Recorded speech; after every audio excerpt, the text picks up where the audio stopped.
ফের বিদ্যুৎ বিভ্রাটের জেরে অশান্ত কাবিলপুর অঞ্চল। এবারে বিক্ষোভে ফেটে পড়লেন অমৃতপুর রণজিৎপুর এলাকার মানুষজন। তাদের দাবি, গত দুদিন থেকে ইলেকট্রিক না থাকলেও পাঠানো হয়নি কোনো মিস্ত্রি, এবং গ্রামবাসীরা মূলত আধিকারিকদের চ্যালেঞ্জ জানালেন তারা যাতে এই গ্রামে এসে দুদিন থাকে, তাহলে বুঝতে পারবে কেন এই বিক্ষোভ। দেখুন কি বলছে জনগণ।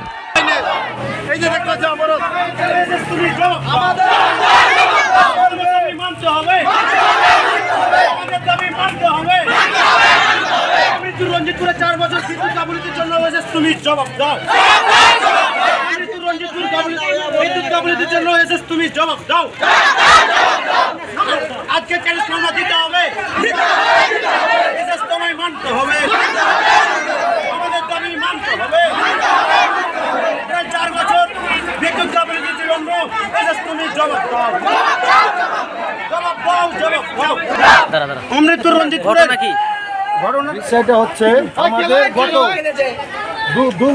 দু বছর থেকে এসে আমরাকে বলছে কারেন্টের জন্য আসছে, পরিস্থিতি দিচ্ছে, চলে যাচ্ছে, কোনো কাজ হচ্ছে না আমাদের। তারপরে আমরা সহ্য করাচ্ছি। গত বৃহস্পতিবার আমাদের এখানে ট্রান্সফর্মার আসার কথা ছিল, তারপরে বিগত দিনে কাবিলপুরে বিক্ষোভটা হলো, আমাদের ট্রান্সফর্মারটা ওখানে চলে গেছে। কিন্তু তারপরে দেখছি যে আমরা যদি এভাবে বোকার মতো বসে থাকি আর যাবো, মাথায় হাত উলে বেঠে দিচ্ছে।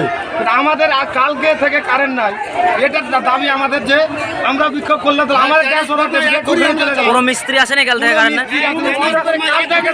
2 বছর থেকে কোনো মিস্ত্রি আসে না অমৃতপুর গ্রামে। অমৃতপুর গ্রামের এই হালটা আমরা ওই জন্য আজকে প্রথম বিক্ষোভ করছিলাম। এসআই যতক্ষণ না আসবে আমাদের বিক্ষোভ কখন থেকে কারেন্ট নাই?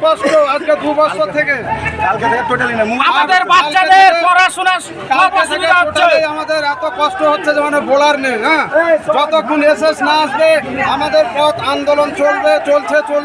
আমরা পথ অবরোধ করব, যতক্ষণ এখানে এসএস না আসবে ততক্ষণ আমাদের পথ অবরোধ তুলব না।